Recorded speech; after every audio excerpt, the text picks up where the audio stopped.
आज का टॉपिक है शील्डिंग इफेक्ट क्या होता है जब किसी कक्षा है जहाँ पे इलेक्ट्रॉन उपस्थित हैं।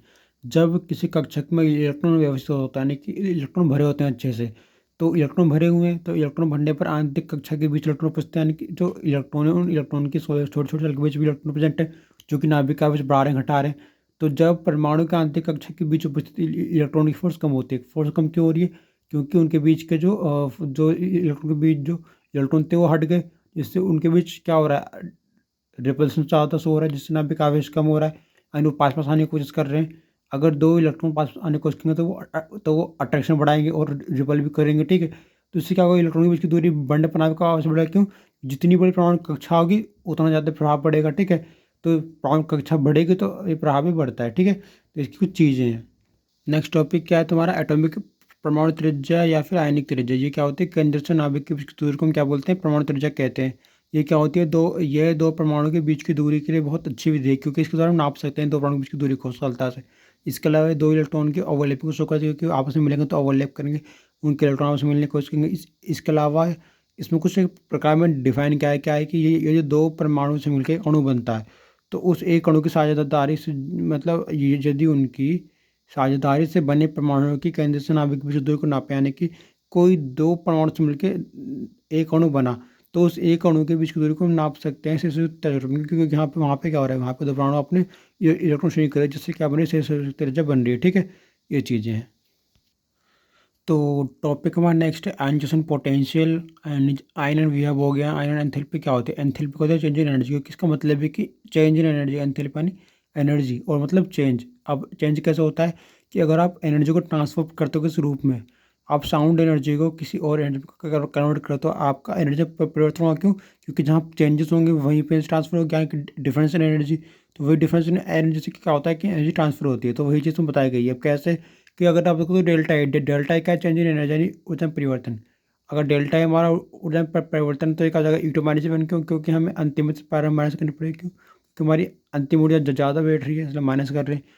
अब अगर कार्य में देखें तो WU2 माइनस C1 हो जाएगी। इस तरह किसी परमाणु में उपस्थित इलेक्ट्रॉन होगा यानी आयनाइजेशन एंथैल्पी। आयनाइजेशन ऊर्जा क्या होती है? किसी परमाणु में जो इलेक्ट्रॉन उपस्थित हैं उन इलेक्ट्रॉनों को इतनी एनर्जी दो कि वो कैसे भाग जाए। क्योंकि अगर वो कक्षा से बाहर जाएंगे तभी तो वो एक हायर रीजन में जाएंगे जहाँ पर उनकी एनर्जी बढ़ेगी। तो उनकी एनर्जी को बढ़ाना और उन्हें एक हायर रीजन भेजा तो इसमें क्या होगी, एनर्जी ऑब्जर्व होगी। तो ये एंडोथर्मिक प्रोसेस है। क्यों? क्योंकि इसमें एनर्जी रिलीज नहीं होगी, इसमें एनर्जी प्रोवाइड की जाएगी। ठीक है, तो ये यदि ऊर्जा बढ़ती है तो आवागमन काम जो बढ़ेगी क्योंकि जहाँ ज़्यादा ऊर्जा होगी वहाँ इलेक्ट्रॉन ज़्यादा मूव करेंगे। क्यों? क्योंकि उन्हें ज़्यादा एनर्जी मिलेगी तो इलेक्ट्रॉन में मूव करेंगे।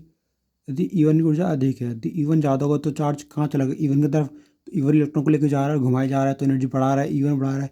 E1 माइनस क्योंकि E1 डोमिनेंट हो गया।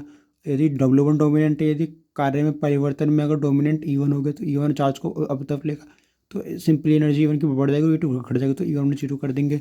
जितनी एनर्जी जितनी ज़्यादा है उसे कम से माइनस करो तो आपको उनका डिफरेंस मिल जाएगा। ठीक है, और वो डिफरेंस किस में ऐड कर देंगे? जो हमारा कम से सबसे कम वाला है उसमें डिफरेंस जोड़ के हम एनर्जी बढ़ा सकते हैं।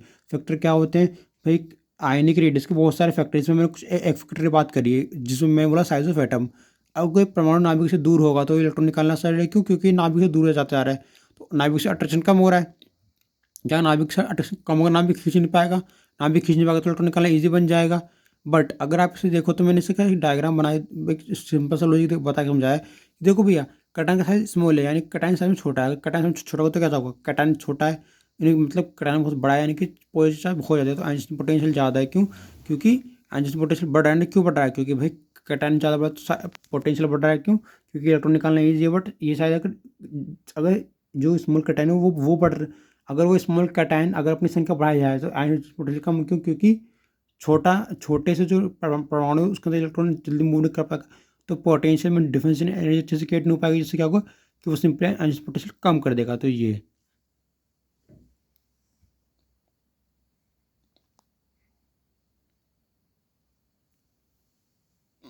तो ये आप देख सकते हैं। हमारा नेक्स्ट टॉपिक है electron gain enthalpy electron affinity. Electron gain enthalpy electron affinity क्या होती है?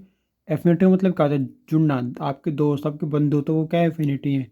Electron gain affinity. इसके अलावा इलेक्ट्रॉन गेन एंथैल्पी का मतलब क्या होता है कि इलेक्ट्रॉन गेन करना लेकिन ऊर्जा में परिवर्तन करके। यानी इलेक्ट्रॉन गेन एंथैल्पी में क्या है, इलेक्ट्रॉन ले रहे हैं पर ले किस रहे हैं, एंथैल्पी के बेस पर। एंथैल्पी क्या होती है? Change in energy. तो एनर्जी चेंज हो रही है और इलेक्ट्रॉन ले रहे हैं। अब ये कैसे होता है?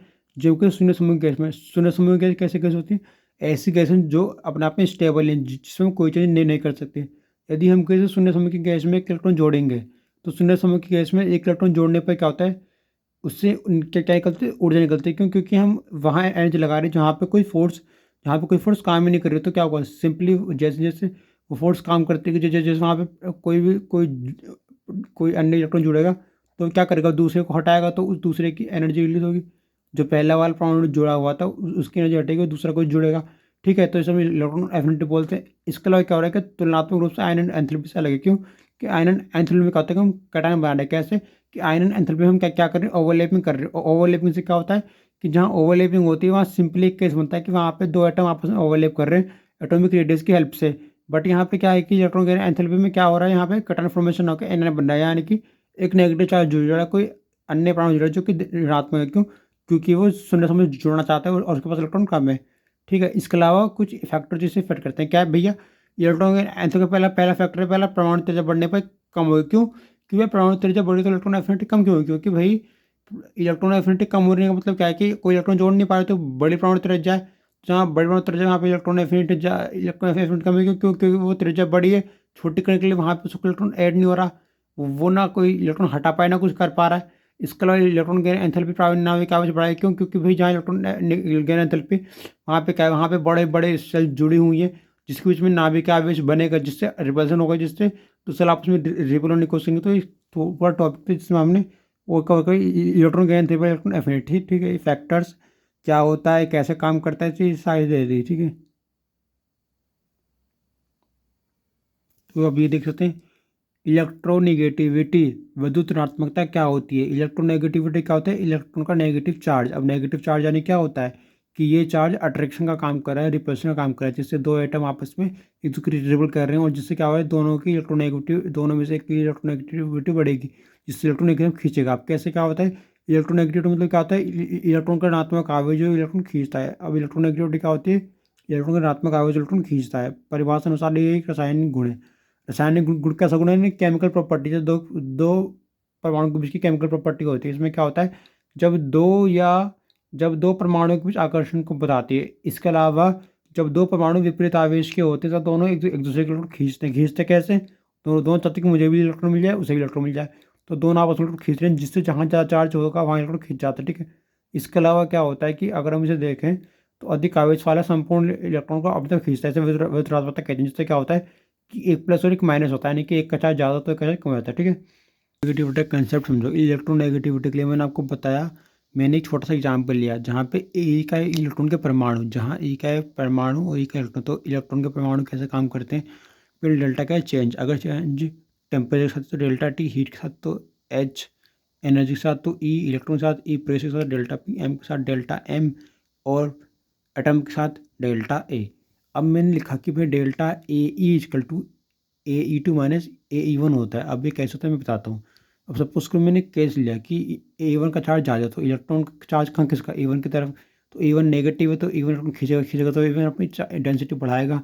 तो इस केस में क्या हुआ, ए ई वन माइनस क्यों, क्योंकि ए वन की तरफ डेंसिटी बढ़ी, तो इलेक्ट्रॉन कहाँ से निकलना शुरू हो रहा है, ई वन से, तो ई वन ई टू को देखा तो ई टू कम, तो ई वन ज़्यादा, तो इसलिए हम क्या लिखेंगे, delta A is equal to A E one minus A E two, यानी कि जहाँ भीड़ ज़्यादा होगी वहाँ पे क्या होगा, चार्ज ज़्यादा होगा। तो चार्ज कहाँ ज़्यादा होगा, ए ई वन के पास, तो डेल्टा ई बराबर A E one minus A E to.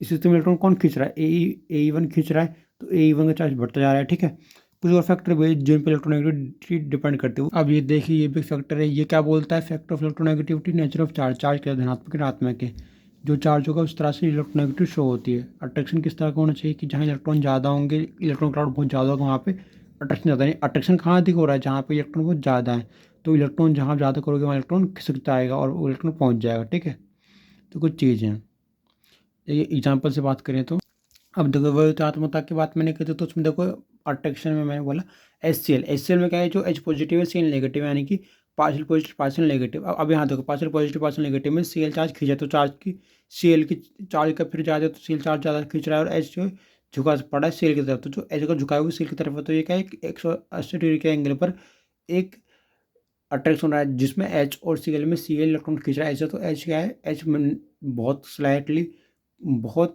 Come positive है और सेल बहुत नेगेटिव है, तो एच वीक हो रहा है, सेल स्ट्रॉन्ग हो रहा है, तो एच ने सेल को बांध दिया अपने चार्ज से, ठीक है।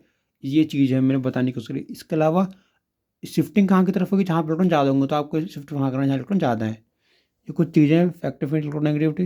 वीडियो पसंद है तो लाइक करें, सब्सक्राइब करें और मेरे चैनल पे बने रहें, और नई नई वीडियो और अपडेट के बायोलॉजी स्टडी पॉइंट को लाइक सब्सक्राइब करें, और हमारे इंस्टाग्राम चैनल से और टेलीग्राम चैनल से जरूर जुड़ें, और ऐसी हमारी इस यूट्यूब वीडियोज़ का लाभ उठाएँ।